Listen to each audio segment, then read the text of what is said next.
રાજકોટ મહાનગરપાલિકામાં સફાઈ કામદારોએ ભેદભાવભરી નીતિનો આક્ષેપ કરી ઉગ્ર વિરોધ પ્રદર્શન સાથે આવેદનપત્ર પાઠવ્યું, જેમાં કામદાર યુનિયને પર્યાવરણ ઇજનેર પર ગંભીર આક્ષેપો કરતા કહ્યું કે તંત્ર દ્વારા એકને ગોળ અને એકને ખોળની નીતિ અપનાવવામાં આવી રહી છે।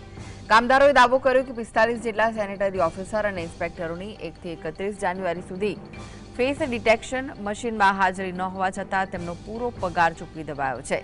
જ્યારે સામાન્ય કામદારો મિનિટ મોડા પડે તો પણ તેમનો પગાર કાપી લેવામાં આવે છે। આ મામલે જવાબદાર અધિકારીઓ સામે કડક કાર્યવાહી કરવાની અને કારણદર્શક નોટિસ ફટકારવાની માંગ સાથે કામદારોમાં ભારે રોષ જોવા મળી રહ્યો છે।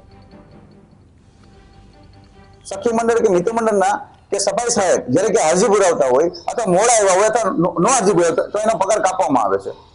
જ્યારે રાજકોટ મહાનગરપાલિકાના પર્યાવરણ ઇજનેરને આંખોમાં નથી પણ એનો પગાર તેને પૂરેપૂરો મળી ગયો છે। હું આ બાબતે રાજકોટ મહાનગરપાલિકાના અધિકારીશ્રીને એટલું કહેવા માંગુ છું, જીપીએમસીની કઈ જોગવાઈ છે કે તમે કયા પરિપત્રો એવા કહે છે કે તમારે હાજરી નહીં પુરાવવાની? સફાઈ કામદારો પર તમે તમામ પ્રકારના નીતિ નિયમો લાગુ કરો છો તો તમારા પર કેમ નહીં? આ ગોળ અને ખોળની નીતિ નહીં ચાલે। આ જે અધિકારીઓ છે એની પર કાયદેસરની કાર્યવાહી થવી જોઈએ। તો વધુ વિગતો માટે જોડાઈ ગયા છે સંવાદદાતા લકીરાજસિંહ। લકીરાજ, શું છે વધુ વિગતો આ સમગ્ર મામલે? કે 45 જેટલા સેનેટરી ઓફિસર અને ઇન્સ્પેક્ટરને કારણદર્શક નોટિસ આપવા માટે સફાઈ કામદાર યુનિયન દ્વારા જે માંગ છે તે કરવામાં આવી છે।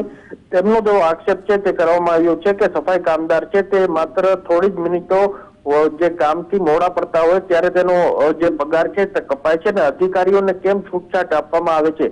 કારણ કે જે ઘણા સમયથી જે સેનેટરી ઓફિસર અને ઇન્સ્પેક્ટરો છે કે તે પોતે ટાઈમે ફરજ બજાવતા નથી, ફેસ ડિટેક્શન મશીનમાં પોતે હાજરી નથી, છતાં પણ પગાર છે તેમને આપવામાં આવે છે। તેના જે આક્ષેપો છે તે કરવામાં આવ્યા છે। 1 તારીખથી 31 જાન્યુઆરી સુધી હાજરી નહીં હોવા છતાં પૂરતો પગાર છે તે આપવામાં આવતો હોવાનો દાવો છે તે સફાઈ કામદાર યુનિયનના જે પ્રમુખ છે તેમના દ્વારા કરવામાં આવ્યો છે। આ સમગ્ર રજૂઆત છે તે અધિકારીને કરવામાં આવી છે અને કમિશનરને રજૂઆત કરીને આવેદનપત્ર છે તે સફાઈ કામદાર યુનિયન દ્વારા પાઠવવામાં આવ્યું છે। જી જી, આભાર માહિતી આપવા માટે।